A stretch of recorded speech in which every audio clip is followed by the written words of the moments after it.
Praise lord. ದೇವರ ಅತಿ ಪರಿಶುದ್ಧ ನಾಮಕ್ಕೆ ಸ್ತೋತ್ರವಾಗಲಿ. ಮತ್ತೊಂದು ದಿನವನ್ನು ಕಾಣುವಂತೆ ದೇವರು ನಮಗೆ ಕೃಪೆ ಮಾಡಿದ್ದಕ್ಕಾಗಿ ಸ್ತೋತ್ರ. ಆತನು ಮಾಡಿದೆಲ್ಲ ಉಪಕಾರಗಳಿಗಾಗಿ, ಎಲ್ಲ ಆಶೀರ್ವಾದಗಳಿಗಾಗಿ ದೇವರಿಗೆ ಸ್ತೋತ್ರವನ್ನು, ಮಹಿಮೆಯನ್ನು ಸಲ್ಲಿಸುತ್ತೇನೆ. ಇಂದಿನ ವೇದ ಅಧ್ಯಯನಕ್ಕಾಗಿ ಒಂದು ವಾಕ್ಯವನ್ನು ಓದಿಕೊಳ್ಳೋಣ. ಕೀರ್ತನೆಗಳ ಪುಸ್ತಕ 107ನೇ ಅಧ್ಯಾಯ 30ನೇ ವಾಕ್ಯ.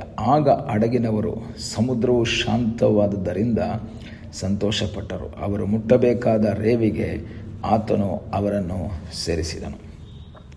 ಇಸ್ರಾಯೇಲ್ ಮಕ್ಕಳ ಒಂದು ಪ್ರಯಾಣದ ಕುರಿತಾಗಿ ದೇವರ ವಾಕ್ಯವನ್ನು ನಾವು ಓದಬೇಕಾದ್ರೆ ಗೊತ್ತಾಗ್ತದೆ. ಪ್ರತ್ಯೇಕವಾಗಿ 107ನೇ ಕೀರ್ತನೆ ವಿಮುಕ್ತರ ಕೊಂಡಾಟ, ವಿಮೋಚನೆ ಹೊಂದಿದವರ ಕೊಂಡಾಟ ಅಥವಾ ಬಿಡುಗಡೆ ಹೊಂದಿದವರು ಕೊಂಡಾಡುವಂತಹ ಒಂದು ಅನುಭವ ಎಂಬುದಾಗಿ ವಾಕ್ಯದಲ್ಲಿ ನಾವು ನೋಡ್ತೇವೆ. ಇಸ್ರಾಯೇಲ್ ಮಕ್ಕಳು ಅವರು ಐಗುಪ್ತ ದೇಶದಿಂದ ಹೊರಟು ಅರಣ್ಯದಲ್ಲಿ ಹಾದು ಬಂದ ಮಾರ್ಗದಲ್ಲಿ ನಡೆದಂತಹ ಘಟನೆಗಳನ್ನು ಒಂದೊಂದಾಗಿ ಈ ಒಂದು ಕೀರ್ತನೆಯಲ್ಲಿ ವಿವರಿಸಿರೋದನ್ನು ನೋಡ್ಬೋದು. ಒಂದು ದೊಡ್ಡ ಕೀರ್ತನೆ, 43 ವಾಕ್ಯಗಳಿವೆ. ಇವೆಲ್ಲವೂ ಈ ಇಸ್ರಾಯೇಲರ ಕುರಿತಾಗಿ ಎಕ್ಸ್ಪ್ಲೇನ್ ಮಾಡಿರುವಂಥ ಒಂದು ಅನುಭವ. ಅದರಲ್ಲಿ ಒಂದು 3-4 ಸಾರಿ ನಾವು ನೋಡ್ತೇವೆ.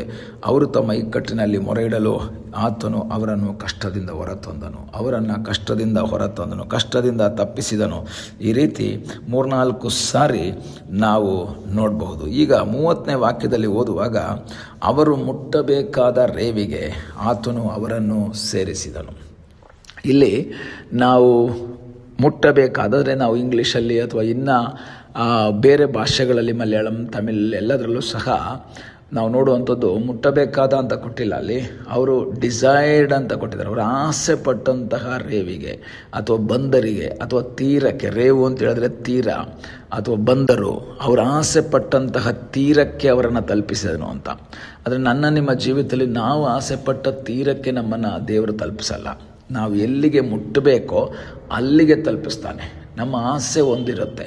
ಈಗ ಅನೇಕರಿಗೆ ನಾವು ಕೇಳಿದ್ರೆ, ನೀನು ದೊಡ್ಡವನಾದ್ಮೇಲೆ ಏನಾಗ್ತೀಯಾ ಅಂತ ಕೇಳಿದ್ರೆ ಏನೇನೋ ಆಸೆ ಹೇಳ್ತಾರೆ. ನಾನು ಇಂಜಿನಿಯರ್ ಆಗಬೇಕು, ನನ್ನ ಡಾಕ್ಟರ್ ಆಗಬೇಕು, ನಾನು ಹಾಗೆ ಹೀಗೆ ಎಲ್ಲ ಹೇಳಿರ್ತಾರೆ. ಆದರೆ ಅದರ ನಂತರ ನಾವು ಯೋಚನೆ ಮಾಡಿದ್ರೆ ಅವರು ಆಸೆ ಪಟ್ಟಿದ್ದು ನಡೆದಿರಲ್ಲ, ಬೇರೆ ಏನೋ ನಡೆದಿರುತ್ತೆ. ಅವ್ರಿಗೆ ಆಸೆನೇ ಇರಲ್ಲ ಅಂಥ ಒಂದು ಲೆವೆಲ್ಗೆ ಅವ್ರು ಹೋಗಿರ್ತಾರೆ. ಇಂಜಿನಿಯರ್ ಆಗಬೇಕು ಅಂತ ಆಸೆ ಪಟ್ಟಿರ್ತಾನೆ, ಅವ್ನು ಬೇರೆ ಯಾವುದೋ ಕೆಲಸಕ್ಕೆ ಹೋಗಿರ್ತಾನೆ. ಕಾರಣ ಏನು?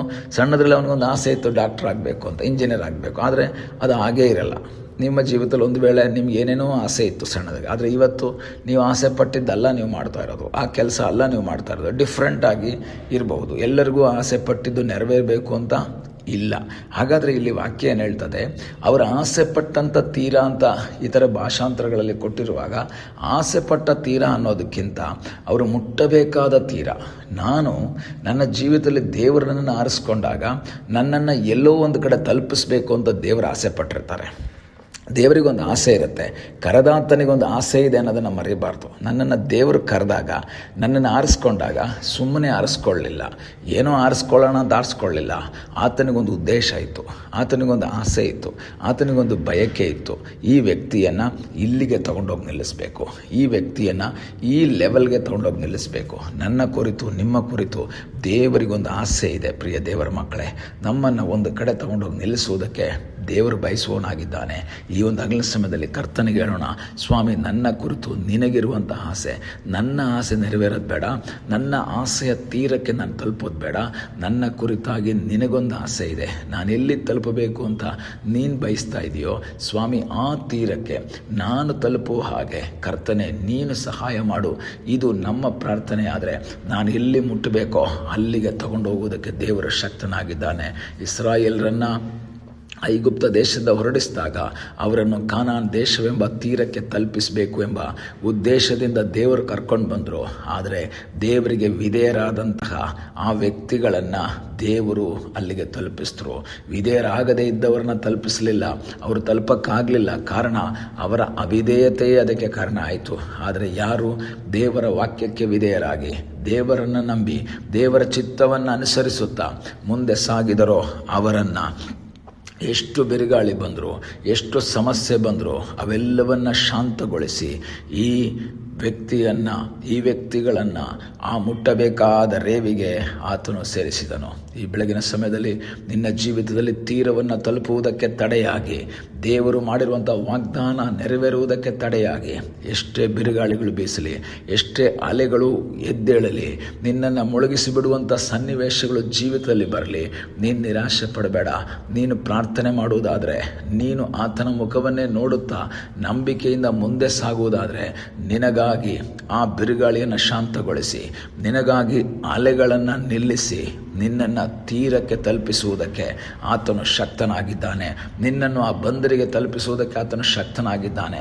ಜನ ಹೇಳ್ಬಹುದು, ಇಲ್ಲ ನೀನು ರೀಚ್ ಆಗಲ್ಲ, ನೀನು ಇಲ್ಲೇ ಮುಳುಗ್ಬಿಡ್ತೀಯ, ಇಲ್ಲೇ ಸತ್ತೋಗ್ಬಿಡ್ತೀಯ, ಈ ಸಮುದ್ರದಲ್ಲಿ ನೀನು ಮುಳುಗ್ಬಿಡ್ತೀಯ.